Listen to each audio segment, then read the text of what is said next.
Alright guys, welcome to the video today. So in this video I wanted to make a quick little overview of the character McCree in Overwatch. It's like the main character I've been playing throughout the whole entire beta, and I feel like I got a pretty good handle on how the character plays, and I kind of just played one character so I could make at least one decent guide on well authority. I apologize for this first clip is in 30 frames per second. But the rest will be in 60. So yeah, I wanted to just go over a few things, you know, the weapons, abilities, perks, ults, just stuff like that for people that might be new to the game or haven't played the character before. The goal is basically to provide a decent amount of background information to the point where you'll be well informed for when you just want to pick up the character and play sometime. And yeah, let's hop into it. So the first thing you should learn about McCree is about his primary, which is called the Peacekeeper. It's a revolver with 6 rounds and has 2 fire modes. One is single shot and then one is full auto. To full auto you press L2, and to single shot you press R2. You can hold down the trigger for single shot as well. It's just going to be a slower fire rate than fan fire, but most of the time I like to single shot it, pressing the trigger individual times. I should mention that, you know, hip fire is extremely good against bigger enemies and just normal sized enemies at close range, especially if you can combo it with a stun or a combat roll. But you might experience some issues fighting against tracers and Genjis because they're extremely fast. I'll talk about different counters in the future once we get to the different perks that McCree has. Before, you know, overall McCree has a really good primary. It's good at medium to longish range, especially if you can get really close. The hip fire is extremely good and you can melt people very fast. And overall, I have to say it's one of my favorite primaries if you can get in the right situations. If you can't get in the right situations and pick the right angles, you might find yourself having a lot of difficulty getting kills, which can be annoying, but you can switch characters mid-game, which is nice. But McCree, the full auto pistol is really good for getting on some high streaks. Up next on the list is McCree's first ability, which is called the combat roll, and basically whatever direction you're moving in at that moment, he's going to dive in that direction while at the same exact time reloading the Peacekeeper. So in case you didn't get that, basically whenever you dive as McCree, it recharges every 9 seconds or so. You'll automatically reload the Peacekeeper at the same exact time. So as you can imagine, this is like really good for if you have a really you know, large hitbox enemy that's running at you. You can not sprint at them, but you can walk at them, you know, at a decent pace, get 6 hip fires off, roll back, or roll to the left or right, or whatever you want to do.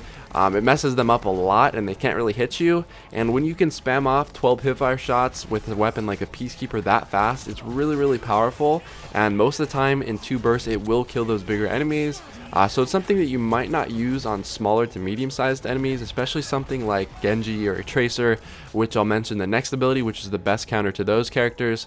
But overall, if you're playing against really big characters, this is a really good way to melt them, and I'd suggest you save it for them. Most of the time you're not going to need it for those medium sized characters with 200 health or so, something similar to a McCree. It can be good against those characters in certain situations, but overall it thrives the best against bigger, more tankier classes. McCree's second ability is his Flashbang. The Flashbang is basically a little mini-ish grenade sort of thing. It doesn't do damage, but it will do is stun the enemy a ton.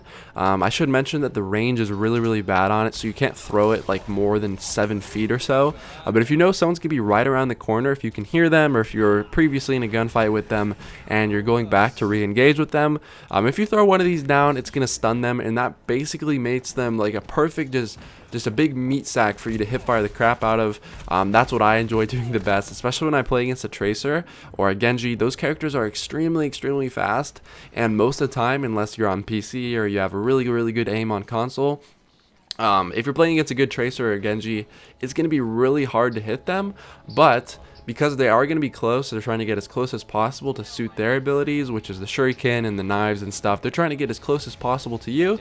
If they do get close, if you pop one of these smokes down or these flashbangs, they're going to be stuck right where they are, and they're like perfect meat for slaughtering for the hipfire on the Peacekeeper. That's my favorite way to use it. You can use it on bigger heroes, but for the most part, it's really good against supers, like the Soldier 76 super. If they're right around the corner, if you can stun them and then melt them with the hipfire, it's really good. Overall, if someone is close and they have an advantage over you, whether it be speed or a gun that's superior at that range, if you can get one of those down, it's really powerful. And overall, that's the way that I found to use it that works the best for me. And yeah, I don't know, it's really powerful, especially when you combat it with all your other abilities and Peacekeeper and stuff. And overall, it's probably one of my favorite abilities. Alright, so the last thing on the list is McCree's ult, which is called Deadeye. Essentially what he does is he pulls out his Peacekeeper in this Zen modish sort of thing, and he tracks onto enemies, and the minimum time between you pressing triangle and the first shot being fired from that super is 2.23 seconds, so it's pretty slow.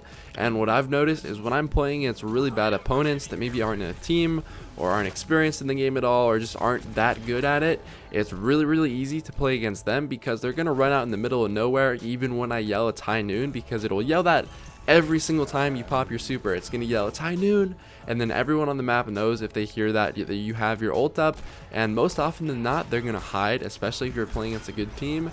So it's really hard. Sometimes you can catch them by surprise, like if you go from the side and they're already in a big engagement with like a Reinhardt that's on your team or something.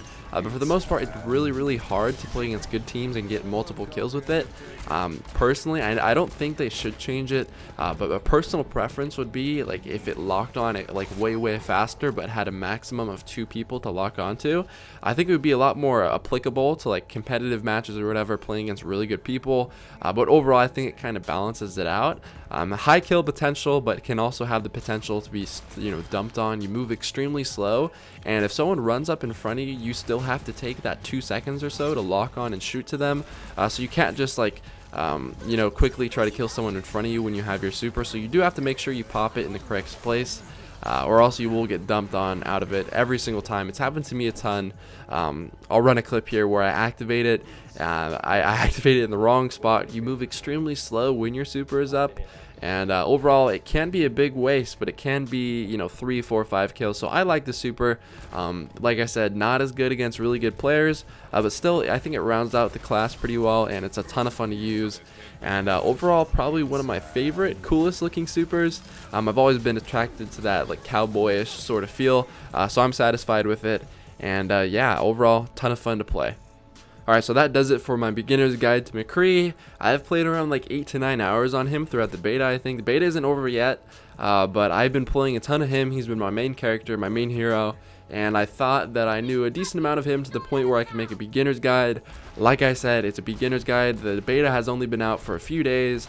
I haven't played it that much. Not everyone has everything figured out, but this is kind of my observation so far. And if you're new to the character or new to the game, I think this should help you at least get on the right track for playing him.